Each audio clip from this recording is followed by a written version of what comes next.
बूढ़े सहाबा भी जवानों की तरह लड़ रहे थे। हज़रत अम्मार बिन यासिर रदियल्लाह अन्हु 60 बरस से ज़ायद उम्र के बावजूद परचम और तलवार थामे दुश्मन पर टूट पड़े। हज़रत अबू दुजाना रदियल्लाह अन्हु, वही सहाबी जिन्हें रसूल अकरम सल्लल्लाहु अलैहि वसल्लम ने उहद में अपनी तलवार अता फरमाई थी, आज भी मैदान में डटे हुए थे, यहाँ तक कि शहादत पा गए।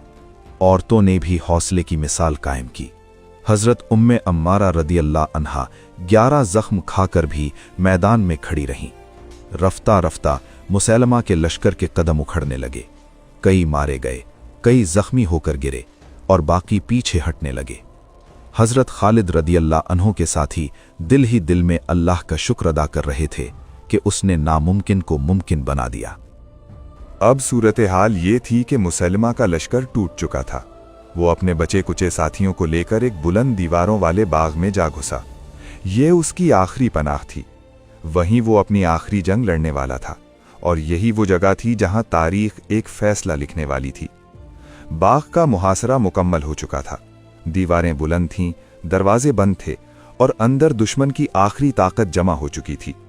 ये अब मैदान की जंग नहीं रही थी, ये एक बंद फसील के अंदर फैसले की घड़ी बन चुकी थी।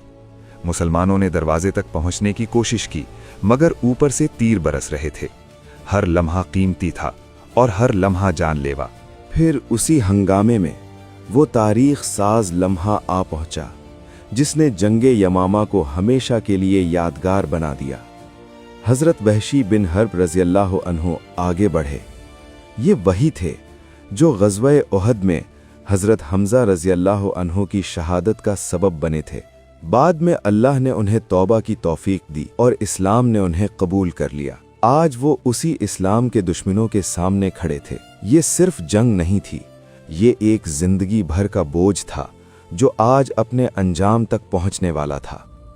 कहा जाता है कि हज़रत वहशी रज़ियल्लाहु अन्हु के हाथ में वही नेज़ा था जिसने बरसों पहले हज़रत हमज़ा रज़ियल्लाहु अन्हु को ज़ख्मी किया था, और आज उसी नेज़े के साथ वो एक आखिरी फैसला करने के लिए आगे बढ़ रहे थे। वो मुसैलमा के करीब पहुंच चुके थे।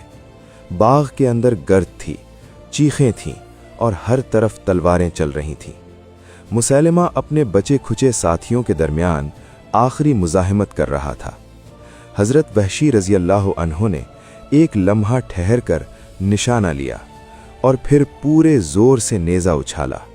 फौलादी भाला फिजा को चीरता हुआ गया और मुसैलमा की तरफ लपका।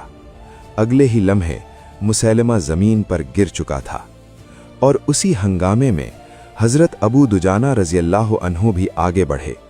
ये वही सहाबी थे जिन्हें रसूल अकरम मोहम्मद सल्लल्लाहु अलैहि वसल्लम ने उहद के दिन अपनी तलवार अता फरमाई थी। आज उसी वारिसे तलवार ने बाग के अंदर अपनी आखिरी जुर्रत दिखाई। मुसैलिमा का अंजाम हो चुका था, बातिल गिर चुका था। जब ये खबर बाग के अंदर फैली तो बाकी बचे खुचे मुर्तदीन के हौसले टूट गए। कुछ ने हथियार फेंक दिए, कुछ भाग निकलने की कोशिश करने लगे और कुछ ने जान बख्शी की उम्मीद में इताअत कबूल की। 2 दिन तक चलने वाली ये जंग आखिरकार मुसलमानों की फैसला कुन फतह पर ख़त्म हुई। मुसैलिमा की ताकत टूट चुकी थी। यमामा दोबारा मरकज़ी खिलाफत के ताबे हो चुका था। हज़रत खालिद बिन वलीद रज़ियल्लाहु अन्हु ने बाकी मानदा लोगों को भी इताअत पर मजबूर किया और कैदी सरदार मुजाआ के ज़रिए मुआहिदे की शक्ल में अमन कायम किया गया। इस जंग ने जज़ीरा अरब की वहदत को बचा लिया था, लेकिन इस फतह की कीमत बहुत बड़ी थी। यहाँ तारीख का असल सबक खुलता है। नबी करीम हज़रत मोहम्मद मुस्तफ़ा सल्लल्लाहु अलैहि वसल्लम दुनिया से रुखसत हो गए, लेकिन उनके मिशन की हिफाजत सहाबा रज़ियल्लाहु अन्हुम ने अपने खून से की। ये मार्का ख़त्म नबूवत के अक़ीदे पर उम्मत की सबसे बड़ी गवाही बन गया और ये भी साबित हो गया कि इस्लाम की शमा बुझाने के लिए सिर्फ हमले काफ़ी नहीं होते, क्योंकि ये शमा कुर्बानी से रोशन रहती है। अगर ये दास्तान आपके दिल को छू गई है तो चैनल को सब्सक्राइब करें, क्योंकि सिनेमैटिक तारीख में तारीख सिर्फ सुनाई नहीं जाती, महसूस करवाई जाती है। इस्लाम की इब्तदाई जंगों का यह सिलसिला जारी रहेगा हम मिलते हैं अगली दास्तान में एक नए मार्के और एक नई तारीख के साथ।